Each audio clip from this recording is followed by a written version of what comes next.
네, 오늘 날씨 많이 더운 거 아시죠? 오늘이 제가 체크해 보니까 96도, LA 96도까지 올라가고요.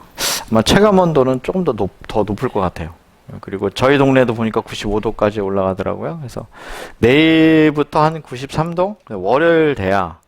월요일 되면 한 85도 정도로 떨어지는 것 같아요. 그래서 오늘 내일은 굉장히 이 건강 유념하셨습니다. 이렇게 갑자기 더웠다가 갑자기 이렇게 온도가 떨어지고 이럴 때 건강에 많이 손해 보시니까 조금 조심하시고 그렇게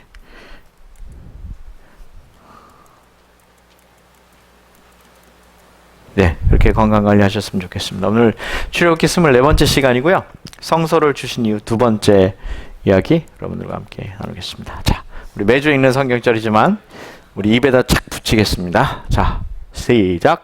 세계가 내게 속하였나니 너희가 내 말을 잘 듣고 내 언약을 지키면 너희는 모든 민족 중에서 내 소유가 되겠고 너희가 내게 대하여 제사장 나라가 되며 거룩한 백성이 되리라. 너는 이 말을 이스라엘 자손에게 전할지니라. 출애굽기의 두 주제입니다. 핵심 단어는 구속과 언약, 그리고 12장과 20장. 이 정도였습니다. 자, 요게 뭘까요? 여기 들어가는 말. 땡땡이란 함께 걷는 것이다. 자, 함께 걷는 것이다. 멀리 달아나지 않고 뒤에서 물러서 있지도 않고 편안한 마음으로 같이 걷는 것이다. 동행? 또 다른 생각 없어요? 이거 배럴이 제일 조그만 거 트리플 A 하나만 갖다 주세요. 뭘까요? 동행 말고 또 뭐 있을까요? 예수님? 자, 이란 이렇게 쓰세요. 이란. 자, 힌트는 두 글자입니다. 두 글자인데 동행이란 함께 걷는 것이다. 뭐 그럴듯하네요. 네. 그런데 오늘의 정답은 아닙니다. 네? 사랑? 네? 믿음이란? 만남이란? 지금 말씀하신 것 중에 답이 있습니다. 믿음이란? 네. 지금 말씀하신 것 중에 답이 있는데 다수결로 할 수도 없고 네, 정답은 사랑이란 함께 걷는 것이다. 이렇게 표현하고 있습니다. 사랑이란 함께 걷는 것이다. 네. 배달이 나왔군요. 왜 사랑이 함께 걷는 것일까요? 뭐 그런 표현이 많아요. 사랑이라고 하는 말이 서로 바라보는 것이 아니라 같은 곳을 바라보는 것이다. 뭐 이런 말도 있고. 왜냐하면 서로 바라보다 보면 이렇게 서로의 결점도 보이고 이럴 수 있죠. 근데 특별히 사랑이란 말의 재밌는 표현이 뭐냐면 함께 걷는 것이라는 표현이 있어요. 여러분 그 사람 인자 아시죠? 사람 인자. 이 사람 인자가 어떻게 생겼느냐에 대한 그 설은 뭐 여러 가지가 있습니다. 여러 가지가 있는데 아주 재미난 설 중에 하나는 뭐냐면 이 사람인이 한 명의 사람이 아니라 두 사람이라는 거죠. 두 사람. 그래서 이쪽에 있는 한 사람과 이렇게 한 사람과 또 이렇게 한 사람이 서로를 지지해주고 지탱해주고. 자, 이렇게 사람이 있으면 둘 중에 한 명이라도 없으면 어떻게 될까요? 쓰러지겠죠. 뭐 이제 그런 의미가 사람이네요. 그러니까 원래 사람 인자는 이렇게 한 명을 가리키기보다는 두 명을 가리키는 거죠. 이걸 기독교적으로 좀 의미를 좀 부여를 해보면 사람끼리는요. 이게 쉽지가 않습니다. 자, 생각해 보세요. 이선희 집사님이 이렇게 밑에 받치고 이강원 장남이 이렇게 있으면 좋긴 좋은데 시간이 이렇게 지나면 이선희 집사님이 불만이 좀 생길까 안 생길까? 왜? 그러면 뒤집어서 이강원 장로님이 이렇게 밑으로 들어가시고 이선희 집사님이 이렇게 있으면 제가 이제 부부라서 얘기를 드렸습니다만 부부가 전혀 아닌 예를 들면 하이디 집사님이 이렇게 있고 그 다음에 또 누구 좀 연세 드신 분 우리 유심 집사님이 이렇게 있고 그러면 힘들면 뭐라 그럴까요? 좀 바꾸자 할까요 안 할까요? 이 사람이 사람을 믿고 서로 의지하고 지탱해 준다는 말이 어떻게 보면 의미가 있어 보입니다만 사실 그리 오래가지 않습니다. 사람과 사람과의 관계가, 여러분, 사람하고 사람하고의 관계가 부부나 가족 같은 경우나 부부나 뭐 이런 거는 어떤 경우는 너무 좋아서 산다기보다는 살아야 되니까 사는 경우도 있습니까? 어쩔 수 없어서 사세요? 고개를 너무 끄덕이시는 분도 계신데. 아, 그래요? 아이고. 저렇게 서슴없이 자수를 하시면, 네. 사람 사이의 문제는 그럴 수도 있습니까? 같이 오래 있다 보면, 뭐, 미운정, 고운정 그런 말도 사람들이 하는데, 너무너무 좋아서 산다기보다는, 그죠? 그냥 사는 경우가 많죠. 사람들은 그렇게 된단 말이에요. 예? 여러분, 결혼한 자녀들이 있어서 손주 있으신 분들도 있잖아요. 그러면 결혼한 자녀들이 부모님이 이렇게 그 집에 가서 오래 있는 거 좋아하십니까? 대부분 그렇게 썩 좋아하진 않으시죠. 왜요? 가장 큰 이유가 뭡니까? 왜 불편한다 그러죠? 잔소리 한다는 거예요. 나도 이제 다 컸는데 잔소리. 사실 저희 어머니 이제 돌아가신 지 한 2년 정도 되셨는데, 저희 어머니가 제가 다 커가지고, 50이 된 아들한테도 전화하면 잔소리까지는 아닌데 저는 느끼기에 그렇게 들릴까요, 안 들릴까요? 들리죠. 예를 들면 너는 목사니까 늘 이렇게 해라. 교인들 만나면 늘 이렇게 해라. 그런 얘기를 거의 평생 들었어요. 저는 진짜. 근데 그 얘기를 한 번, 두 번, 세 번 들으면 괜찮은데 제가 생각할 때 거짓말 안 보태고 100번 이상은 들었어요. 진짜로. 예? 근데 저희 어머니 그걸 잔소리라고 생각하지 않고요. 그냥 늘 걱정하는 마음으로 그렇게 하시는 거예요. 100번도 더 하신 것 같아. 100번이 뭐예요? 그래서 어쩔 때는 전화가 오면은 조금 불편해. 반가운 것도 있지만, 미국에서 한국 사니까 반가운 것도 있지만 불편한 것도 있어요. 그럴 수도 있겠죠. 사람의 관계란 부모 자식 간에도 그런 게 있어요. 그런데 어떻게 한 교회를 이렇게 수십 년 다닐까요? 여러분 어떻게 생각하세요? 한 교회를 수십 년 다니는 거.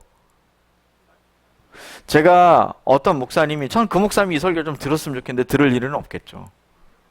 사람은 믿음의 대상이 아니래.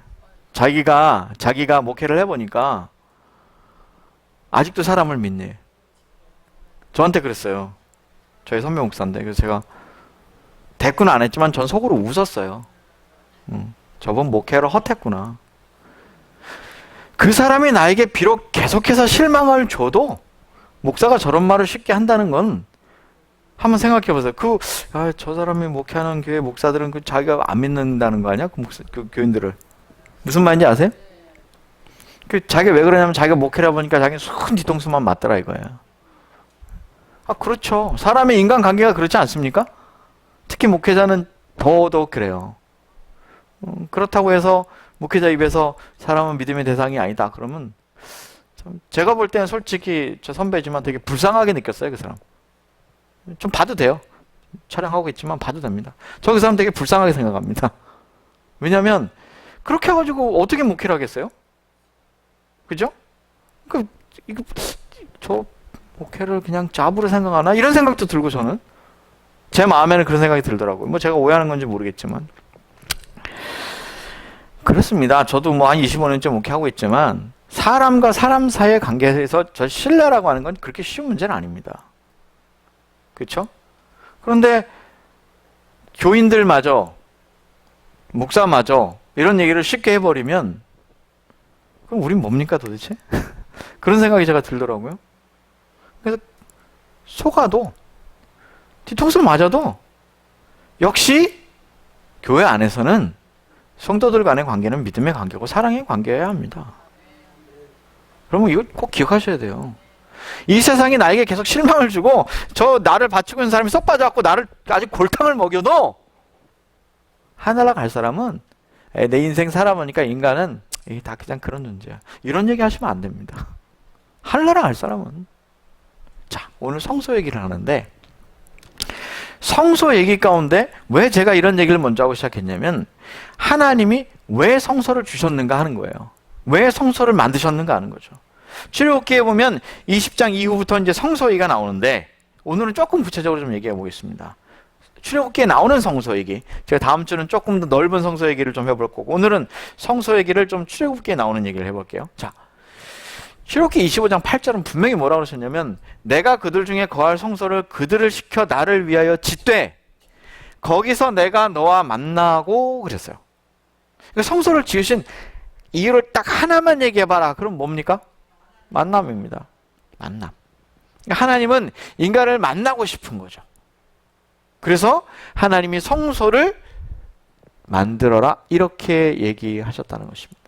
지난주에 보니까 성소가 이 이스라엘 백성들의 삶의 뭐예요?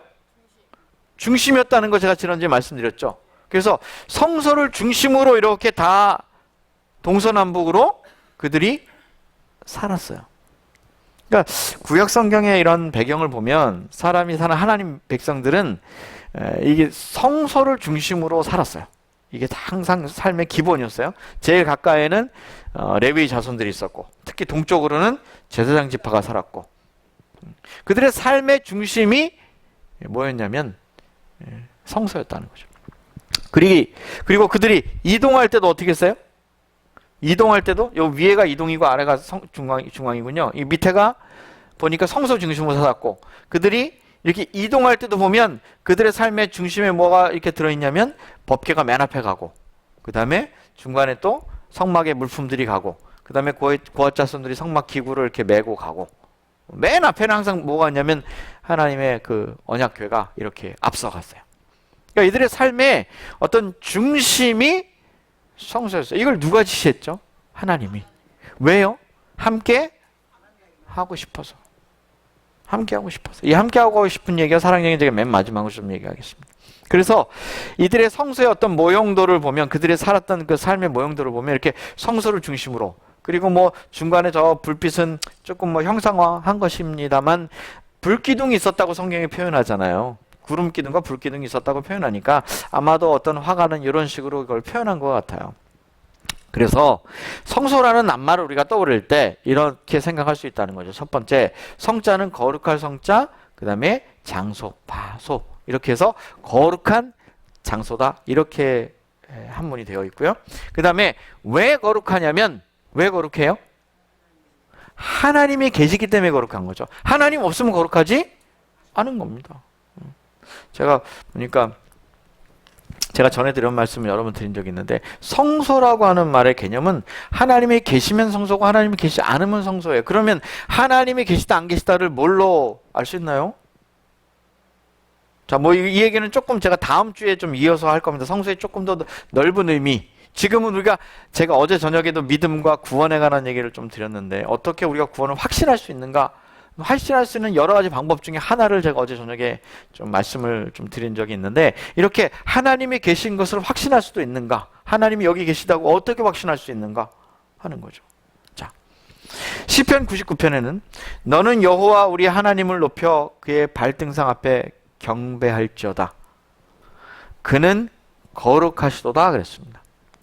그러니까 하나님은 거룩하시고 하나님이 계시기 때문에 거룩하신 것입니다. 그래서 성소, 교회를 성소라고 부를 수 있는 것은 하나님이 이곳에 임재하시고 계신다는 것입니다. 그래서 우리가 뭘 하냐면 예배 전에 사실 제가 굉장히 오랫동안 얘기를 할까 말까 고민하는 게 있습니다. 언젠가는 좀 구체적으로 얘기할 텐데 제가 좀 간단하게 말씀드리면 여기 올라와서 기도하시는 분들에 관한 것입니다. 여기 올라와서 기도하시는 분들에게 좀 제가 부탁을 하나 드리겠습니다. 여기 올라와서 첫 기도를 하시잖아요. 그러면 첫 기도는 무엇을 위한 기도입니까? 여러분 이걸 잘 이해하셔야 됩니다. 첫 기도는 무엇을 위한 기도입니까?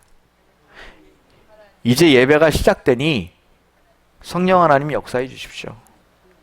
이게 기도의 주가 되어야 됩니다. 이 예배가 하나님께 영광이 돼야 되고 하나님 우리 마음을 준비시켜 주시고 이런 기도가 해야 됩니다. 근데 종종 보면 여기 와서 첫 기도 시간에 축복 기도 하시는 분들이 많아요. 그 다음에 일주일 동안 살았던 모든 걸 다 꺼내놔요. 기도에도 목적이 있습니다. 그래서 첫 기도 시간에는 굳이 우리 프로그램 다 얘기하고 그 다음에 뭐 개똥이네 집 아픈 얘기까지 다 하고 하실 필요가 없습니다. 만약에 그런 기도를 하실 기회가 생기면 마지막 이 축복 기도할 때 좀 하시거나 특별하게 기도할 때 요청을 하시거나 하시면 되는 거고요. 첫 기도는 사실 뭐가 포커스해야 되냐면 이 예배가 하나님이 받으시기 합당한 예배가 될 수 있도록 해 주십시오. 하나님이 이 자리에 임하셔서 이곳을 거룩하게 하여 주시옵소서. 우리의 마음을 준비시키시고 오늘 준비된 말씀 우리 마음속에 감동으로 역사하게 도와주십시오. 이런 종류의 기도가 되어야 됩니다. 한번 좀 생각을 해보시면 좋겠습니다. 자, 그래서 하나님이 거룩한 것은 그분은 그냥 거룩하시기 때문에 우리가 이제 표현하는 것이죠. 하나님은 거룩, 그러니까 하나님이 계시면 거룩, 이렇게 이해를 하셔야 됩니다. 그래서 성소란 일정한 장소가 아니고 하나님이 계시는 곳은 어디든 성소가 될 수 있습니까? 예를 들면 감옥에 갇힌 사람이 감옥에 갇혀서 예배를 드리면 그것도 성소가 될 수 있습니까? 그럼요. 성소가 될 수 있습니다. 저 오지에 들어가서 혼자 툭 떨어져 가지고도 성소가 될 수 있습니까? 운전을 하고 가면서도 그것을 성소로 만들 수 있습니까? 여러분, 성소를 자꾸 공간적인 것에 제한을 두는 단어로 이해를 하시면 성소란 단어를 여러분이 이해하시기가 어렵습니다. 성소는 공간을 말하는 것이 아니고 거기에 하나님이 계시는가 계시지 않는가의 차이를 성소라고 말하는 것입니다. 오늘 이 이야기를 잘 이해하셔야 다음 주에 제가 성소의 조금 넓은 의미를 얘기할 때 잘 이해를 하실 수가 있겠습니다. 그래서 이 말을 잘 기억해 두십시오. 그래서 보면 내가 그들 중에 거할 성소를 그들을 시켜 나를 위하여 지어라 그랬죠. 그래서 하나님이 거기 거하셔요. 그러면 그것은 뭐가 됩니까? 거룩한 곳이 되는 것입니다. 그런데 제가 이 이야기는 이제 다음 주에 할 겁니다. 성소를 요약을 해보면 성경에 8가지 성소가 있습니다. 들어보셨나요? 아마 옛날에 사경회가 언제 나온 적은 있는데 8개로 구별한 것은 아마 재림께서는 뭐 6개로 구별하기도 하고 뭐 이렇게 하는데 저는 조금 세분화해서 8개로 여러분에게 좀 말씀드리겠습니다. 자, 성소가 뭐라고요? 하나님이 계신 것. 자, 다시요. 여러분이 앞으로 성소라는 말을 들으면 딱 한 단어만 기억하시면 됩니다. 하나님이 계신 곳. 이 한 단어만 잊지 않으시면 됩니다. 자, 첫 번째. 에덴 동산이 성소였습니까? 자, 이제 확실하게 이해가 가시나요? 에덴 동산은 성소입니다. 분명히 성소라고 표현이 되어 있습니다. 제가 다음 주에 보여드릴게요. 원시 성소라고 들어보셨나요? 들어보셨나요? 범죄 후에 사람들이 쫓겨났죠. 그럼에도 불구하고 하나님이 어떻게 하시죠? 거기에 뭘 통해서 역사하십니까? 돌단을 쌓지 않았습니다. 돌단을 쌓은 것은 그 다음 제단 성소에서 나옵니다. 많은 분들이 원시 성소에서 제단을 쌓았다고 생각을 해요. 그래서 어떤 경우는 이 두 번째하고 세 번째를 같이 이해하기도 하고, 그림에 보면 아벨과 가인 제사 드릴 때 돌단을 이렇게 쌓고 예배 드린 거로 나오는데, 사실 성경에 돌단을 쌓았다는 얘기는 안 나옵니다. 안 나오고, 돌단을 쌓았다는 얘기는 노아 시대부터 시작이 됩니다. 그 전에는 돌단을 쌓았다는 얘기 없어요. 그럼 어떻게 예배 드렸을 거 아니야? 돌단을 쌓았을 거 아니야? 그건 그분의 생각이시고, 그분의 생각이시고, 돌단을 쌓았다는 얘기는 안 나옵니다. 뭐 어쨌든 이렇게 조금 구별을 해볼 수 있습니다. 이거 제가 다음 주에 말씀드릴게요. 그 다음에 성막이 세워지기 전까지는 어디를 가든지 아브라함이든 야곱이든 이삭이든 옮겨갈 때마다 뭘 쌓았어요? 단을 쌓았죠. 그리고 언제부터 단을 쌓지 않냐면 이 성막 성소가 생긴 다음부터는 단을 쌓는 일이 거의 생기지 않습니다. 그 다음에 성막도 뭐가 세워진 다음에? 성전하고 성막을 구별하실 수 있죠? 성막은 텐트, 터버나클을 말하고요. 성소는 템포, 건물을 말해요. 건물. 네, 이것이 조금 다르죠. 그 다음에 예수님이 성전이십니까? 성경에 명시되어 있습니다. 예수님이 성전이라고 명시되어 있습니다. 그 다음에 7번째로 우리가 성전입니까? 우리가 성전이라고 명시되어 있습니다. 성경에는. 그 다음에 8번째 마지막으로 하늘 성소가 있습니까? 이 개념을 쫙 받아들이기 어려우신 분들이 많은데 히브리서를 좀 읽어보시면 분명히 개념이 있습니다. 그래서 요 8개에 관한 것은 제가 다음 주에 좀 말씀드리겠습니다만 이렇게 쭉 성소를 창세기부터 요한계시록으로. 그래서 사실은 제가 이 8개의 제목이 일주일치 사경의 제목입니다. 제 강목이 있어요. 일주일치 사경의 제목이에요. 그래서 이렇게 이 8개는 창세기부터 요한계시록까지를 성경을 한번 싹 훑을 수가 있습니다. 요걸 보면서 시대가 좀 보이시죠? 이렇게. 그래서 이것은 다 각 시대별로 어떤 모양이나 장소가 아니라 성전이라고 하는 개념을 여러분에게 보여드리려고 제가 이 얘기를 한 것입니다. 그래서 성전이라는 것은 성소라는 것은 어디든지 1번부터 8번까지 어디든지 다 하나님이 계시는 곳은 성소가 될 수 있다고 하는 것을 여러분에게 보여드리는 거죠. 자, 그러면 이제 오늘에 좀 포커스를 해봅시다. 오늘은 좀 출애굽기에 있는 성소 얘기를 좀 해보려고 합니다. 출애굽기에 있는. 오늘따라 유난히 이 벤틸레이션이 맛있는 냄새가 나죠? 저만 그런가요? 오늘 벤틸레이션이 이상하네요. 식당 쪽에서 이쪽으로 들어오는 일이 쉽지 않은데 그런 일이 생기고 있습니다. 자, 오늘은 성소 중에 출애굽기에 제가 너무 저 식당에 홀리지 말라고 말씀드린 거니까 오해하지 마십시오. 네, 조금만 인내하시면 맛있는 점심을 먹을 수 있겠습니다. 성소의 모형. 자, 성소가 어떻게 생겼습니까? 내가 그들 중에 거할 성소를 그들을 시켜 나를 위하여 칠 때 9절 보세요. 무릇 내가 내게 보이는 대로 장막의 식양과 그 기구의 식양을 따라 지을지니. 그러니까 이 성소를 지을 때는 하나님이 뭐까지 다 지시를 하셨어요? 모양, 그 다음에 사이즈, 요거를 다 지시를 하셨어요. 왜 그러셨을까요? 왜 이런 모양의 성막, 뭐 심지어는 이 텐트 위에 쌓는 이 천막이 한 겹도 아니고 3겹, 4겹이나 되도록 왜 저렇게 했을까 하는 것이죠. 왜 저렇게 했을까요? 한번 생각을 해보세요. 하나님이 왜 이걸 일일이 다 지정을 하셨을까 하는 거죠. 그러니까 여기엔 다 의미가 있을 것이다, 없을 것이다? 있을 것이다. 요것도 다 보려면 한 일주일 걸리겠죠? 요거 옛날에 한 번 한 적 있습니다. 그 성서론이라고 하는 아주 두꺼운 책들이 있어요. 그거 다 이해하려면 쉽진 않습니다만 제가 오늘 아주 간단하고 심플하게 이해를 시켜드리도록 해보도록 하겠습니다. 자, 성소를 보면 일반적으로 이렇게 생겼습니다. 자, 이쪽에 문이 있어요. 자, 문이 있다. 그럼 이쪽이 무슨 쪽이라 그랬죠, 제가? 동쪽. 잊으시면 안 됩니다. 문이 있는 쪽은 무슨 쪽? 이게 왜 중요하냐면 에스겔이나 요한계시록에 이게 굉장히 중요한 개념으로 나옵니다. 그래서 성소의 문이 동쪽에 있다. 이걸 잊으시면 안 됩니다. 이걸 잊어버리면 나중에 요한계시록이나 에스겔 공부를 할 때 이거 의미를 깊이 이해하기 어렵습니다. 분명히 이해하셨죠? 자, 동쪽. 자, 문을 들어갔어요. 들어가면 뭐가 있어요? 제일 먼저 만나는 게 뭐? 번제단. 두 번째 만나는 게 뭐예요? 물두멍. 지금 여기는 좀 위치가 이 옆에 나와 있지만 실제로는 이 번제단과 성막 사이에 물두멍이 있습니다. 이 그림이 좀 그러네요. 그 다음에 동쪽이니까 성소의 뜰이라고 돼 있죠. 요 아래쪽이 북쪽입니다. 요쪽이 동쪽이니까 동서 남북. 그죠? 요쪽이 남쪽이고 요쪽이 북쪽이어야 됩니다. 자, 북쪽에 뭐가 있느냐? 번제단 북쪽에 뭐가 있을까요? 양을 잡는 곳이 있었습니다. 이렇게 성전 뜰이라고 되어 있는 이 성소 뜰이라고 되어 있는 이 부분에는 이렇게 번제단, 물두멍, 그리고 양을 잡는 곳 이렇게 표현하시면 됩니다. 그 다음에 이 안으로 딱 들어가면 3개가 보이죠? 금초대, 그 다음에 떡상, 그 다음에 분향단 이렇게 3개가 보이죠? 이렇게 3개가 보입니다. 그래서 첫 번째 칸에는 저렇게 금초대, 분향단, 떡상이 있고 그 다음에 첫 번째 칸과 두 번째 칸을 나누는 제가 오늘 불편해서 안 되겠네요.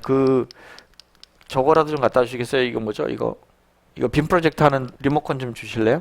예. 배터리를 갈았는데도 얘가 말을 안 듣네요. 예. 예. 이거 아무거나 주셔도 돼요. 앞에 거.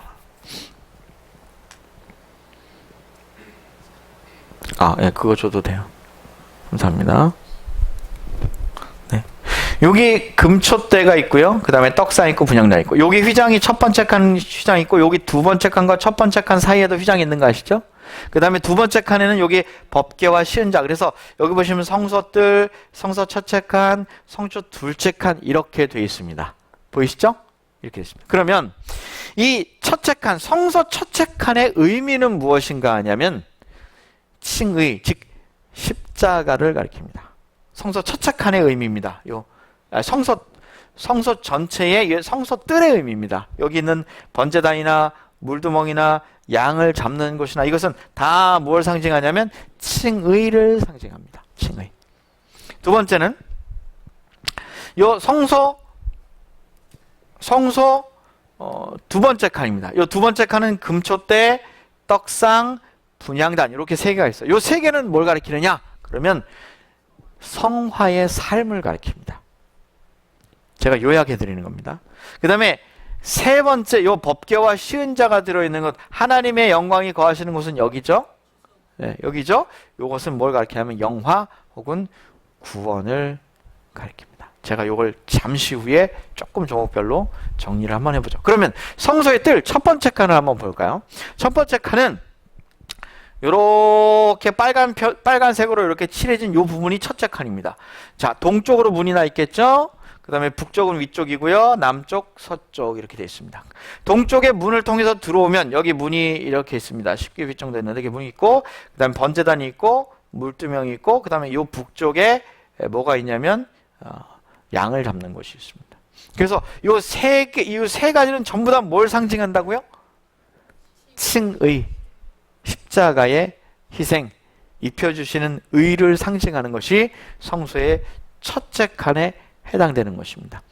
자, 입구를 먼저 봅시다. 입구, 성소의 입구, 동쪽으로 난 입구. 자, 입구는 그리스도의 흠없는 의를 상징하는 흰 세모포 포장으로 둘러친 성소. 자, 먼저 이 성소가 뭘로 둘러싸여 있죠? 흰 포장으로 둘러싸여 있죠. 이것은 세마포 포장으로 둘러싸인 성소 뜰의 동편이라고 그랬어요. 그래서 세마포, 예수님의 흠없는 의를 상징하는 세마포, 그리고 동쪽에 문 입구가 있고요. 그것은 범죄로 인하여 에덴 동산 동편의 입구가 생명나무의 길이시며 구원의 문이신 그리스도를 통하여 열렸다는 것을 말한다. 그러므로 제가 또 다음 주에 정리를 해드릴게요. 에덴 동산의 동편에 뭐가 있었어요? 문이 있었죠. 이해가시나요? 그러니까 뭐하고 구조가 똑같으냐면 이 성소의 구조하고 에덴 동산의 구조가 같다는 거예요. 그쪽도 동편에 문이 있죠. 여기도 동편에 문이 있습니다. 두 번째, 문을 통해서 들어가면 뭐가 있어요? 번제단이 있습니다. 자, 번제단. 뜰에서 잡은 제물의 몸은 뜰 중앙에 있는 노스로 만든 제단 위에서 사루어졌고 피는 번제단 요 밑에 쏟았다. 성소 뜰은 그리스도의 지상생애 동안에 봉사를 드러내는데 정방향의 바깥뜰 중앙에 있는 번제단의 상징은 십자가 위에서 예수께서는 자신을 인간을 위한 속죄와 화목제물로 온전히 불사르셨으며 그 모든 피를 남김없이 쏟았다 하는 것을 상징한다는 것이죠. 그러므로 번제단은 뭘 가리켜요? 예수님의 십자가. 그래서 여러분 성소, 번제단 그러면 딱 한 단어만 떠올리시면 되는데 십자가입니다. 십자가. 세 번째. 자, 번제단 제가 잘못 적었네요. 물두멍인데 이게 번제단으로 되어 있을까요? 죄송합니다. 자, 이 물두멍입니다. 요거 잘 보시고. 자, 제가 다시 읽겠습니다. 번제단을 지나면 좀 바꿀까요? 제가 잘못해놨네. 이게 왜 번제단으로 되어 있을까요? 요걸 제가 물두멍으로 좀 바꾸겠습니다. 헷갈리실까봐. 자, 여기 물두멍이 보이죠? 번제단을 지나면 회막과 단 사이에 노스로 만든 물두멍이 있었다. 회막에 들어갈 때 제단에서 봉사하기 전에 제사장들은 여기서 수족을 씻어 정결케 했다. 이것은 십자가를 통하여 얻은 속죄와 함께 경험해야 하는 중생의 씻음을, 즉 침례와 세중 예식을 상징한다. 그러므로 사실은 번제단이나 이 물두멍이나 의미는 어떨까요? 같은 것입니다. 자, 양을 잡는 것, 희생이죠. 예수 그리스도의 희생, 십자가 희생을 가르치죠. 그 다음에 번제단, 예수님의 십자가의 생을 상징하는 것입니다. 사루어지고 제물로 드려지고 피가 쏟아지고, 그 다음에 세 번째 이 물두멍은 예수님께서 그렇게 우리를 위해서 돌아가셨다, 희생하셨다 라는 사실을 우리가 믿습니다. 믿는 사람들은 뭘 하죠? 침례를 받잖아요. 그래서 물속에 들어가면서 예수님의 장사를 기념하고 나오면서 부활을 기념하고, 그래서 예수님의 생애와 삶과 또 이것을 기념하며 우리가 그것을 믿습니다 하는 의미로 여기 물두멍을 그렇게 배치를 했습니다. 그래서 여기 마지막에 뭐라고 되어 있냐면 침례와 세족 예식을 상징합니다 이렇게 했어요. 그 다음에 이것을 통틀어서 첫 번째 칸을 정리하면 이렇게 정리할 수 있다는 거죠. 칭의라는 말로 정리할 수 있다는 것입니다. 즉 지정된 제물을 마련해서 성소에 들여오고, 또 뜰에 준비된 피로 죄사함을 받고, 불로 살아오지고 물로 씻겨지고, 흠이 없고 점이 없는 어린 양 같은 그리스도의 보배로움 피로 의롭게 된다 하는 것을 상징하기 위해서 칭의라는 말을 쓴다는 것입니다. 그러므로 성소의 첫 번째 칸은 칭의라고 하는 말로 이해를 할 수가 있습니다. 이것이 뭘 얘기하냐면 예수님이 이 땅에 오셔서 어떻게 사셨는가, 사실은 어떻게 사셨는가 중에 그가 사신 마지막 목표가 무엇이었는가를 얘기하는 것입니다. 제가 여러분 지금 제가 좀 빨리 나가겠습니다.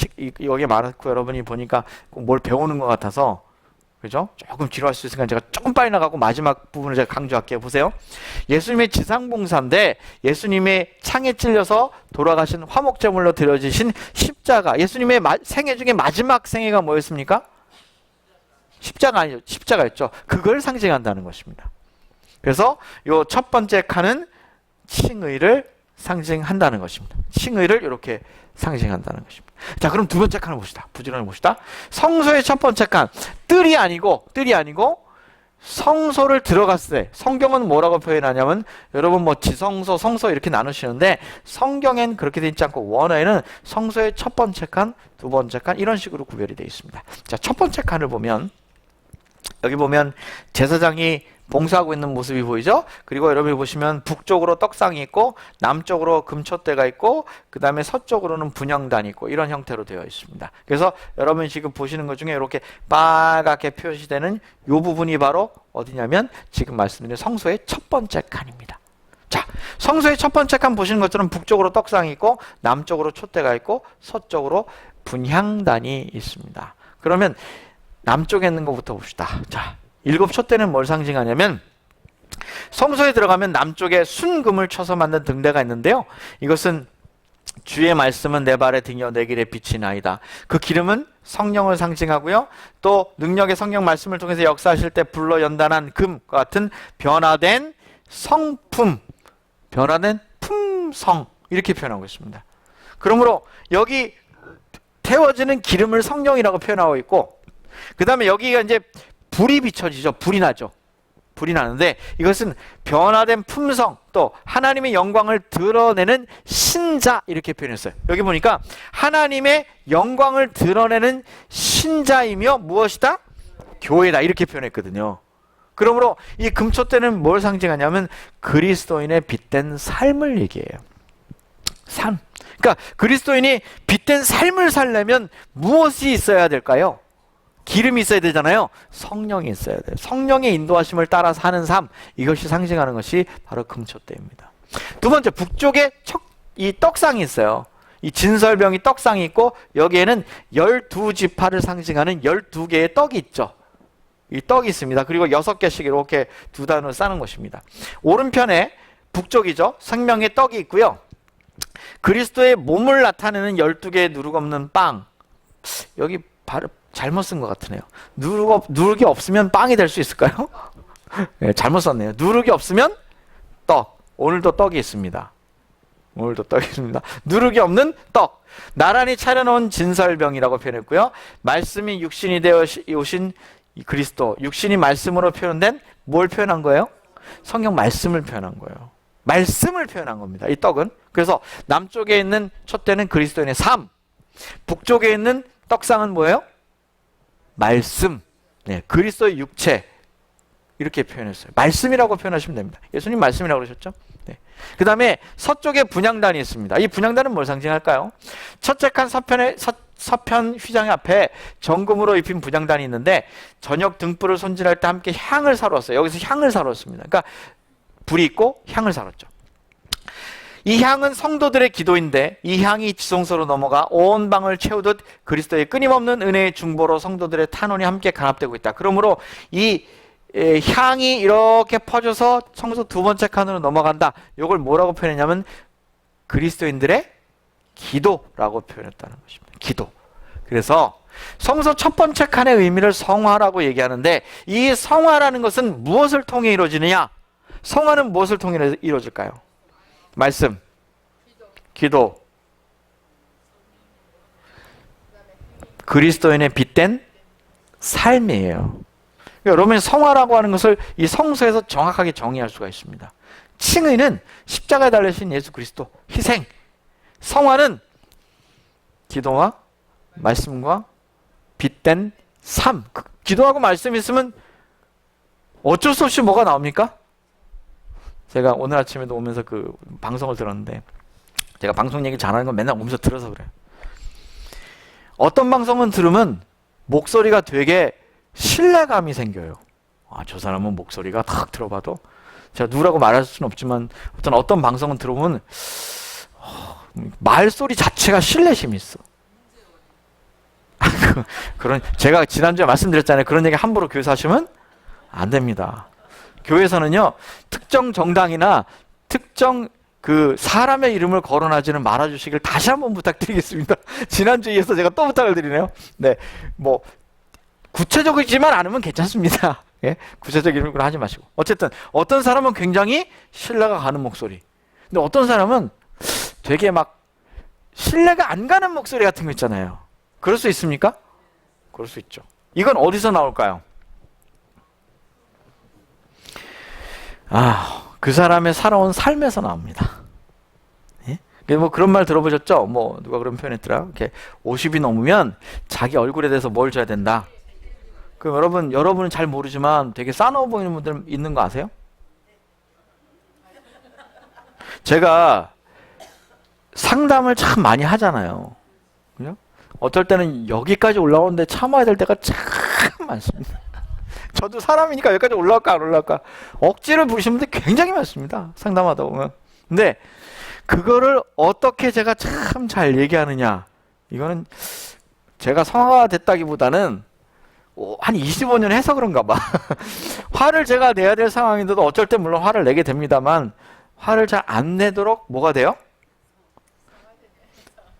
이게 쉬운 건 아닙니다. 그런데 기도하고 말씀을 보는 사람들은 저절로 뭐가 될까요? 그런 상황에 빛된 삶이 이루어진다. 이걸 성화라고 얘기한다는 것입니다.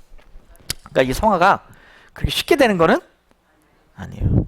어디서 나오는 거냐면 기도와 말씀에서 나온다. 그래서 예수님의 하늘 성소 봉사 중에 성소 첫째 칸 봉사는 승천하신 직후부터 그리스도 하늘에서 봉사 성소가 이루어졌다고 얘기해요. 이건 히브리서 나옵니다. 그런데 말씀과 무엇으로? 기도로 그리스도의 중보가 모두 첫째 칸에 차려진 등대와 떡상과 향단으로 상징되는 것을 통해서 이루어지고요. 성화는 성령의 사역이기 때문에 하늘 성소의 봉사가 시작된 오순절은 감람의 기름으로 상징된 성령의 강림으로 시작됐고, 실제 요한이 1세기 말에 게시된 그 목도한 가운데 보면 예수님이 요한계시록에 보면 7 촛대 사이로 다니시죠. 교회 사회에 다니신다고 그러잖아요. 그래서 이 7 금촛대를 교회라고 표현하기도 하잖아요. 요한계시록, 그죠? 그런데 그 교회가 뭐예요? 사람이에요. 사람이에요. 이 얘기는 제가 다음 주에 조금 더 구체적으로 얘기해 볼 거예요. 그래서 이게 참 멀티이기 때문에 성경을 이해하는 것도 제가 볼 때 어쩔 때는 머리가 좀 좋아야 돼. 그래서 교회 오래 다니잖아요. 머리가 좋게 돼 있어. 사실 교회 오래 다니시면요, 일반 사람들보다 조금 더 똑똑합니다. 하도 주워 들은 게 많아서. 특별히 백제된 교회 다니시는 분들은 조금 더 똑똑합니다. 왜? 제가 부러 말하는 게 아니에요. 이걸 1년, 2년, 3년 제 강의, 제가 좀 아무리 모자라다 그래도 건강 강의를 1년, 2년, 3년, 5년, 8년 들어보세요. 그러면 주워 들은 게 있어가지고 조금 유식해집니다. 이게 말씀만 그런 게 아니라 우리는 또 그런 게 있잖아요. 그러니까 들으면 좀 그렇게 된다는 거죠. 예, 그렇게 됩니다. 자, 그래서 두 번째 칸은 뭐예요? 성화. 두 번째 칸이 아니라 성소의 첫째 칸이죠. 두 번째 부분. 그러면 세 번째, 둘째 칸은 어떻게 될까요? 성소의 둘째 칸. 자, 성소의 둘째 칸은 뭐가 있냐면 언약궤가 있어요. 이 언약궤는 나뉩니다. 몇 개로 나뉘는데 이 언약궤는 지성소의 중앙에 십계명의 두 돌판이 간직된 언약궤라고 부르는 범궤가 아니라 법궤입니다. 죄송합니다. 법궤가 놓여있고 안팎으로 금을 입힌 법궤의 뚜껑은 점금으로 세워져 있고 여기를 속죄소라고 불렀어요. 잠시 후에 말씀드릴게요.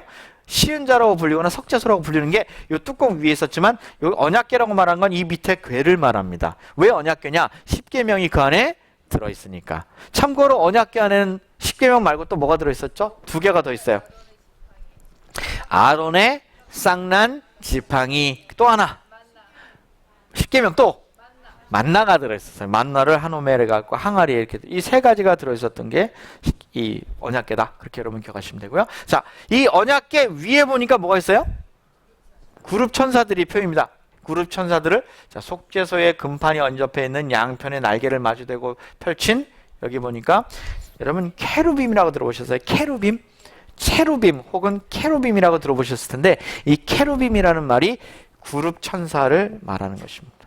이 그룹 천사가 있었어요. 근데 왜 그룹 천사가 여기 있을까요? 여러분, 그룹 천사가 있다고 하는 것은 굉장히 중요한 사인입니다. 그룹 천사는 어디에 있죠? 그룹 천사의 임무가 뭐죠?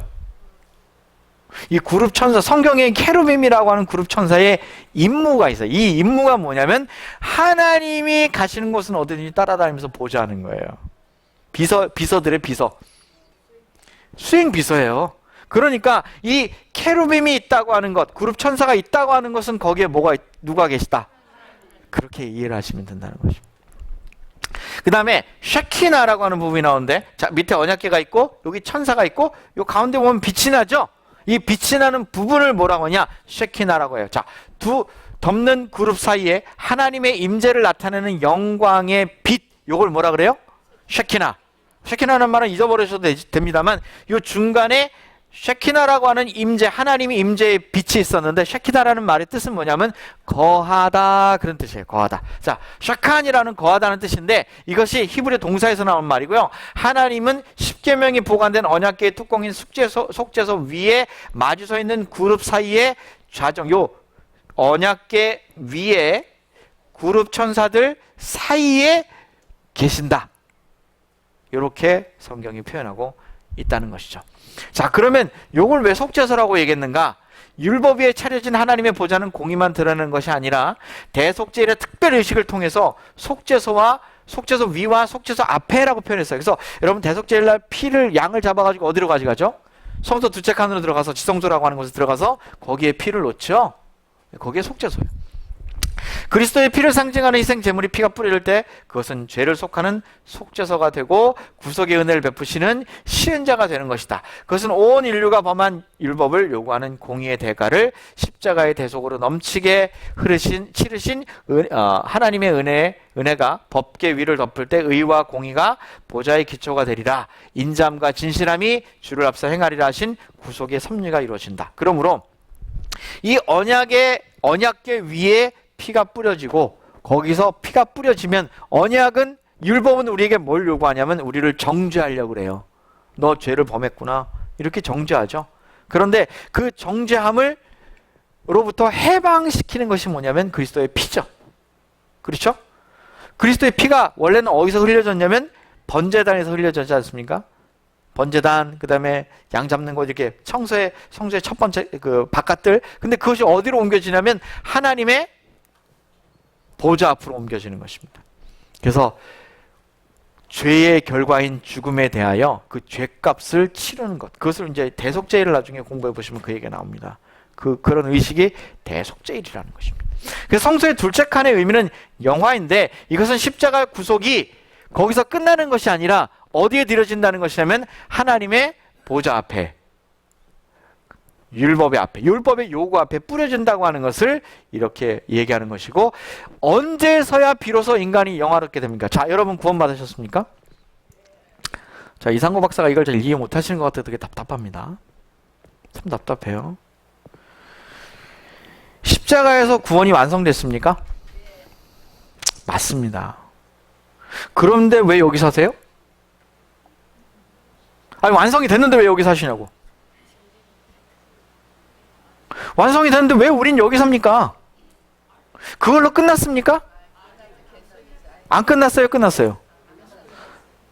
무엇은 끝나고 무엇은 안 끝났습니까? 이걸 잘 구분이 못 하신 것 같아. 그래서 의사 선생님이 열심히 사람들만 치료하시고 강의만 하시면 좋았을 뻔했는데. 여러분, 구원을 이루신 행위는 끝났지만 아직 우리는 여러분 구원의 의미를, 제가 구원 설교한 적이 있어요. 구원은요 두 가지 구원이 있습니다. 제가 새로 교리를 만든 거냐? 아닙니다. 성경에 나옵니다. 성경에 이 두 가지 구원에서 분명하게 언급을 합니다. 첫 번째 구원은 현세적인 구원이라고 말합니다. 이 현세적인 구원은 이 땅에서 받는 구원입니다. 그것도 구원이라고 그랬어요. 예를 들면 병이 낫는다거나, 병이 나은 사람을 예수님이 뭐라고 그랬어요? 네가 오늘 구원받았는데 왜 하늘에 안 갔냐고. 왜? 그걸 얘기하는 게 아니에요. 예수님 그걸 얘기하는 게 아니에요. 죄로부터 해방되고 질병으로부터 해방되는 것도 구원이에요. 그것도 구원이에요. 또 영원한 하늘나라에 가는 것도 구원입니까? 이렇게 구별이 돼 있어요. 성경에는 분명히 두 구원을 구별하고 있다고요. 그러면 십자가에서 이루신 구원이 있고, 우리가 성세 두책한 예수님을 만날 때, 하나님을 만날 때 받을 구원도 있습니까? 이걸 왜 구별을 못 해가지고 그 사단을 냈냐 이거죠. 답답한 겁니다. 여기서 지금 제가 그럴 얘기를 할 건 아니지만 성세 두책간을 잘 이해하셨어야 돼요. 이 두책간은 뭐냐면 영화입니다. 우리가 진짜 예수님을 만나고 하나님 만나기 전까지는 우리가 받은 구원이 하나님 편에서는 영원하고 완전하고 한 번이면 끝나는 일이지만, 우리는 그것을 뭐 할 수 있어요? 거절할 수 있다 그랬잖아요. 그래서 제가 어제 저녁에도 얘기했어요. 구원은 못 받는 거다, 안 받는 거다. 이거 정말 머릿속에 세뇌되셔야 돼요. 구원은 절대 못 받는 게 아니에요. 안 받는 거예요. 안 받는 거. 그러니까 구원은 분명히 하나님이 이루셨죠. 십자가 이루셨어요. 이루셨음에도 불구하고 우리 안 받을 수 있습니까? 한 번 구원받고 침례받았다고 생각하는 사람도 안 받을 수 있습니까? 거절할 수 있습니까? 이걸 왜 자꾸 부정하는지 모르겠어요. 이걸 부정하는 유일한 교회가 장로교회죠. 장로교회는 이걸 부정합니다. 어쨌든 영화라고 하는 말 속에 들어가면 이게 성서에 나와 있다는 거예요.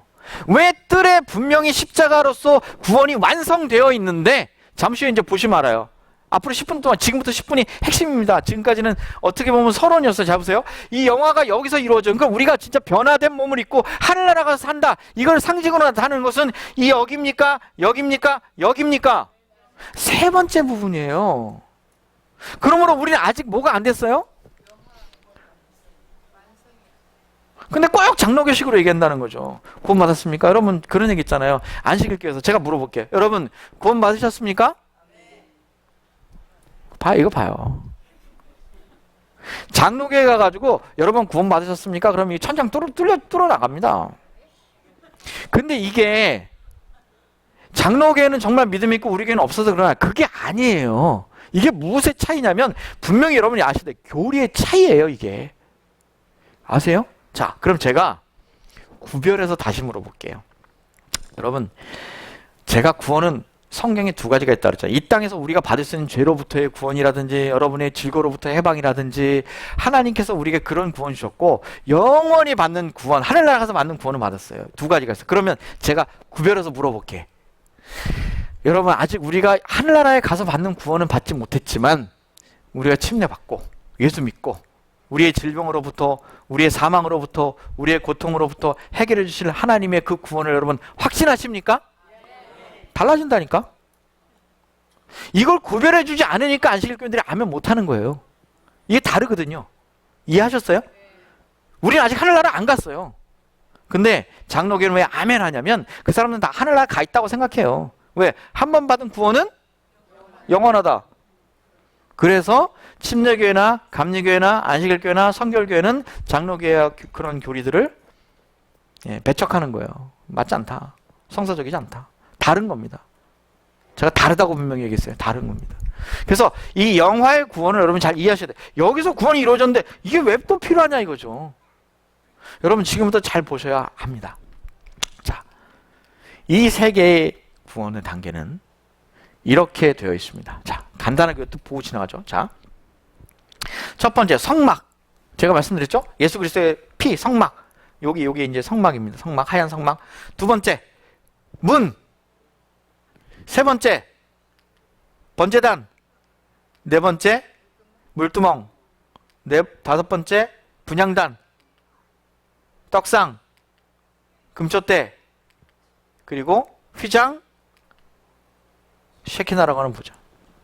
근데 여러분 잘 보시면 성경에 지금 여기 얘기하고 있는 성막부터 문, 번제단, 물두멍, 떡상, 십자가 뭐 여기 나오는 모든 기물들은 다 뭘 가리키는 걸까요?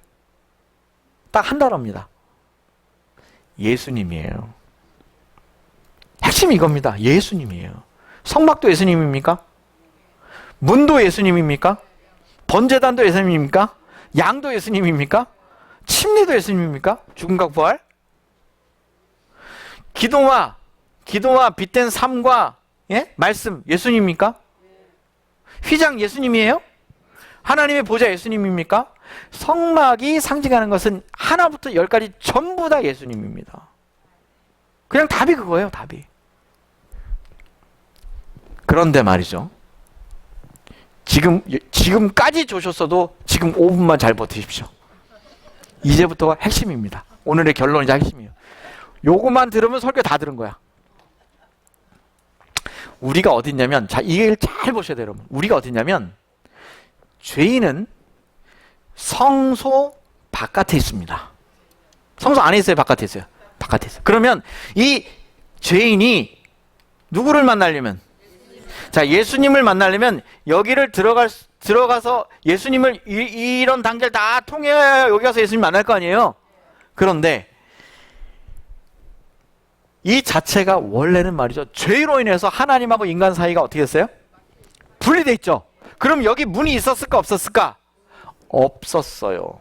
이걸 잘 아셔야 돼요. 죄로 인하여 하나님하고 인간이 분리돼 있기 때문에 문이 없었다고. 문이 없었어. 그러면 하나님은 여기 계시고 인간은 여기 있는데 어떻게 하나님하고 인간하고 만날 수 있을까요? 방법은 이거예요. 방법은 인간이 일로 넘어갈 수가 없어요. 인간이 하나님께 갈 수가 없어요. 그래서 누가 오신 거예요? 예수님 오신 거예요. 자, 예수님이 오신 과정을 지금부터 잘 보세요. 어떻게 오셨는가? 예수님이 오신 과정은 이 하나님의 보좌를 버리시고 이 휘장을 뚫고, 즉 신성을 버리시고 인성을 쓰고 오세요. 그 다음에 예수님이 인성을 쓰고 오신 다음에 이 세상에서 30년 동안 어떻게 사셨느냐? 말씀과 그 다음에 기도와 빛된 삶을 살았습니다. 맞습니까? 예수님이? 30년간 그렇게 사셨죠. 그 다음에 30년이 지난 다음에 그런 삶의 끝에 뭘 받으셨어요? 예수님이 30년 때 뭐 받으셨어요? 침례 받으시죠. 침례 받으신 후에 어떻게 되셨어요? 십자가에 달려 돌아가셨죠. 그제서야 문이 생깁니다. 이게 뭘 가르치는지 아시겠어요? 성서가? 얼마나 중요한지 이제 아시겠어요? 우리는 이 문 밖에 있기 때문에 우리가 여기 갈 수가 없어요. 그래서 예수님이 하늘 보좌를 버리시고 인간에게 오시기 위하여 그린 그의 여정을 성소로 표현한 것입니다. 이걸 잊어버리시면 안 돼요. 그 다음에 인간은 어떻게 하나님 앞에 가느냐? 자, 이제 문이 났어. 문이 났어. 그래서 예수님이 오셔서 우리 어떻게 하느냐? 예수님이 우리하고 함께 우리를 데리고 여기 가셔야 되겠죠? 하나님과, 그래서 예수님 그랬죠. 지난주에 얘기했잖아요. 내가 세상 끝날까지 너희와 항상. 네. 자, 그럼 우리가 하나님께 가는 과정. 이제는 우리 입장에서 봅시다. 우리가 하나님께 가는 과정을 봅시다. 그러면 문이 없었는데 예수님이 와서 뭘 내셨어요? 문을 내줬어. 그러면 우리가 처음으로 어디로 들어가야 될까? 문으로 들어가야지. 담 넘어 들어가면 안 되죠. 절도요, 일이요, 도둑이다 그랬잖아요, 성경에. 그러니까 문으로 들어가야 돼. 왜? 이 문이 뭘 상징한다고요? 예수님, 양의 문. 아시죠? 문은 예수님 상징해. 그러니까 우리가 이 예수님이라는 문을 통해서 일로 들어가. 문을 딱 들어가면 제일 먼저 만나야 되는 게 뭐예요? 예수 믿으면 제일 처음으로 만나는 거. 십자가. 십자가입니다. 십자가. 자, 제가 어제 저녁에 얘기했는데 금요일 저녁에 오신 분들 제가 잊지 말라 그랬죠. 제7일 안식일 예수 재림교회의 가장 핵심 진리는 뭐다? 어디 가서 안식일이라 그러면 안 돼요. 절대 아니에요. 제7일 안식일 예수 재림교회의 핵심 기별은 십자가예요. 십자가. 여느 씨도 분명히 이야기했습니다. 이거 제쳐놓고 뭐 첫째 기별, 둘째 기별 이런 거 전하면서 십자가를 이렇게 멀리하면 안 된다. 이거 분명히 써 있습니다. 십자가가 1번입니다. 왜냐? 실제로 사람이 누구든 이 예수 그리스도의 예수님이란 문을 통해서 들어가서 제일 먼저 만난 신앙의 첫 단추가 십자가야. 그 십자가를 깨달은 사람이 받는 게 뭐예요? 침례예요. 그래서 예수를 믿으면 십자가를 깨닫고 예수님이 나를 위해서 돌아가셨구나. 그 다음에 신앙의 생활을 하기 위하여 받는 게 뭐예요? 침례예요. 그래서 문, 번제단, 침례. 그러면 침례까지 받았어. 그 다음에 들어가 보니까 내가 그리스도인 생활 가운데 들어가 보니까 이걸 아까 뭐라 그랬어요? 성화라 그랬죠. 그리스도인 생활 가운데 들어가 보니까 뭐가 필요해? 기도가 필요하고 말씀이 필요하고 빛된 삶이 필요하네? 그러니까 우리는 어떻게 살아야 돼요? 십자가를 깨닫고 침례를 받았으면 말씀 보고 기도하고 빛된 삶을 살아야 돼. 그러면 쫙 이 휘장을 뚫고 예수님이라는 휘장을 뚫고 어디로 가는 거예요 이제? 하나님의 보좌 앞으로 가는 거예요. 그러니까 이 성소라고 하는 거는 이렇게 중요한 의미가 들어있어요. 죄로 나뉘어진 인간과 하나님의 사이를 뚫고 예수님이 신성을 버리시고 인간에게 오신 과정을 그리는, 여기서 이렇게 인간 쪽으로 오는 이 과정을 그리는 것이 성소이고, 반대로 인간이 어떻게 하나님께로 가느냐 이 모양을 그린 게 성소고. 그러니까 이 뜰의 단계에서 구원은 완전한가? 뜰의 단계에서 완전한 거죠. 그 사람들은 역시 성소 첫 체칸에 들어가서 말씀과 기도와 빛된 삶을 통하여 그들의 구원을 완전한 삶으로 이루고 있는가? 맞습니다. 그러나 하늘나라 갔어요, 안 갔어요? 하늘나라 가는 것은 이런 과정을 통하여 가는 것입니다. 이런 과정을 통하여 가는 것이에요. 그래서 오늘 우리에게 성소는 이쪽 동쪽에 있는 인간이 어떻게 사람이 죄로 인하여 갈라진 하나님과 인간 사이를 갈라놓은 그 관계를 어떻게 하나님이, 예수님이 여기까지 오시고 여기까지 거꾸로 들어가는가 한눈에 보이시죠? 문, 번제단, 물두멍, 떡상, 촛대, 향단, 그리고 하나님의 보좌. 이렇게 예수님의 입장에서 인간에게 온 과정과 인간들이 어떻게 하나님께, 예수님과 함께 가는가, 하나님 앞에 가는가 하는 과정을 우리에게 보여준 것을 뭐라고 하느냐? 성소라고 한 거예요. 그러므로 성소는 저기 외딴 곳에 하나님이 계셔서 내가 가야 되는 곳이 아니라 어디든지 성소가 될 수 있는 거예요. 왜? 하나님이 우리와 함께, 예수님이 우리와 함께, 왜 예수님이 마태복음 28장에 내가 세상 끝날까지 너희와 함께 한다 그랬냐면 이것 때문에 그런 거예요. 예수님이 함께 가시는 거예요. 여러분, 우리가 십자가 달리신 예수님을 깨닫는 걸로 끝나는 게 아니라 우리도 그런 삶을 살아야 돼요. 이런 과정의 삶을 예수님하고 똑같이 거꾸로 살아야 돼. 그래서 결국 가게 되는 게, 물론 어떤 사람은 여기서 죽어가지고 하늘나라 갈 수도 있어요.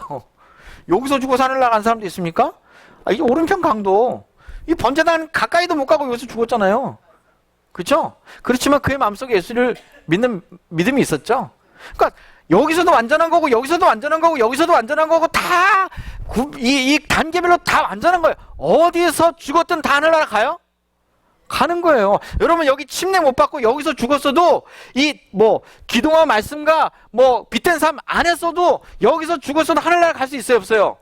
있어요. 여러분, 제가 이런 비유를 들어볼게요. 아이가 지금 여기 데이비드 왔던데, 데이비 지금 몇 살이에요? 2돌 좀 안 됐어. 그러면 쟤는 2돌도 안 됐으니까 인간이 아니에요? 2돌이 안 됐잖아. 아니, 제가 글씨를 읽을 줄 알아? 뭘 할 줄 알아, 제가? 제 사람이에요, 아니에요? 여러분, 이걸 확실히 아셔야 돼요. 쟤도 사람이에요. 그러면 90세 되신 분은 없는 것 같고 제일 연세가 높으신 게 87? 여러분, 90대 되분 계세요? 90대 되분은 안 계신 것 같은데. 그러면 90세가 다 되셨으면 사람이에요? 사람은 1살이나 100살이나 사람이에요. 완전한 사람이에요, 아니에요? 완전한 사람이에요. 여기서 끝났든 구원은 어느 단계든 다 있어요. 다 있는 거예요. 왜? 그 단계가 다 예수님이니까. 그래서 마치 여기까지 와야 돼, 여기 있으면 안 되고 침례 안 받으면 구원이 없고, 그렇진 않아요. 그러나 침례를 거절하면 그건 얘기는 달라요. 무슨 얘기인지 아시죠? 침례를 못 받은 것과 침례를 거절하는 것은 달라요. 이거 다른 문제입니다. 뭐, 이 다 비슷한, 요, 제가 조금 더 오늘 시간이 많이 가서 결론을 좀 지으려고 오늘은 좀 정리할게요. 제가 지금 말씀드린 10분 정도로 여러분이 잘 기억하셨으면 성서의 핵심을 이해하시는 거예요. 이게 성서의 핵심이에요. 제가 다음 주에 조금 리뷰해 드릴게요. 여러분, 요즘 유행하는 이런 프로그램 아세요? 아시는 분들 조금 젊으신 분들인데. 자, 나 혼자 산다는 프로그램 있어요. 요새 젊은이들 하는 건데. 왜 이런 프로그램이 유행할까요? 미운 우리 새끼. 이거 왜 하는 걸까요? 이거 미운 우리 새끼가 뭐냐면 솔로들 나오는 거예요. 나 혼자 산다들 솔로를 나오는 거예요. 그 다음에 여기 혼술남녀. 이것도 혼자 사는 사람. 여러분, 요즘에 유행이 뭐냐면요. 요즘에 그 한국 사람들이요. 옛날에 일본이 그런다고 사람들이 막 한국 사람들이 뭐라 그랬잖아요. 근데 요새는 한국 사람 중에 혼자 사는 사람이 30% 정도가 돼요. 할머니가 됐든 할아버지가 됐든 젊은이가 됐든 혼자 사는 사람이 30%나 됩니다. 10명 중에 3명. 작아요, 많아요? 그래서 옛날에는 없었는데 요새는요, 24시간 편의점 가잖아요. 그럼 미국에는 없는데 한국은 1인용 반찬이 되게 많습니다. 김치도 무슨, 이게 손바닥보다 더 조그매. 김치 하나가 되게 비싼데. 1인용, 2인용이, 이게 2인용, 3인용, 4인용이 아니라 1인용이 한국에 요새 유행이에요. 이게 좋은 걸까 모르겠어요. 혼밥, 혼술, 혼행, 혼용. 처음 들어보시는데 이 혼자라는 말은 전부 다 혼자 한다 그런 말이에요. 이게 요즘 미국, 한국, 일본 같은 선진국의 트렌드화 돼가요. 혼자 사는 거죠, 점점. 사실은 근데 이 혼자 사는 게 말이죠. 성경하고는 조금 안 맞는 것 같아. 자, 마지막 질문입니다. 사랑은 땡땡이다. 이걸 맞출 수 있는 분은 제일 처음에 제가 보여드린 그림을 잘 떠올리시면 알 수 있습니다. 사랑은 무엇이다? 단어는 동행? 예, 동거. 사랑은 무엇이다? 혼자 사니까 자꾸 사람들이 이기적으로 변하잖아요. 자기만 알 수밖에 없어요. 물론 어쩔 수 없어 혼자 사는 분들도 계시죠. 원래 같이 살다 혼자 사는 분도 있는데 혼자 살다 보면 서로를 배려하는 일에 좀 익숙해져야 돼. 그래서 제가 볼 때 혼자 사는 사람들은 교회를 열심히 좀 다녀야 돼. 제 생각이에요, 이거는. 그래야 동거하는 습관이 생겨요, 사람이. 우리는 혼자 사는 게 아니에요. 사람은 혼자 사는 게 아니라 이렇게 사람 인자가 이렇게 생겼다 그랬죠. 자, 마태복음 28장에 내가 너에게 분부한 모든 것을 가르쳐 지키게 하라. 볼지어다 내가 세상 끝날까지 항상.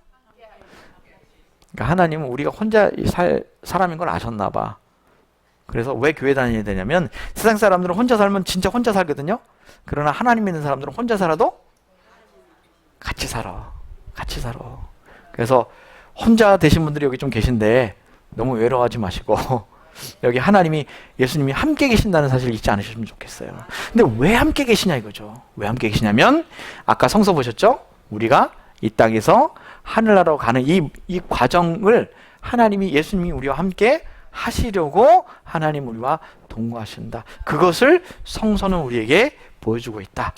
여러분, 성서를 통하여 우리에게 주신 하나님의 귀한 기별을 인하여 감사하시고 믿음으로 승리하시는 한 주가 되시기를 간절히 바라며 말씀을 마치겠습니다.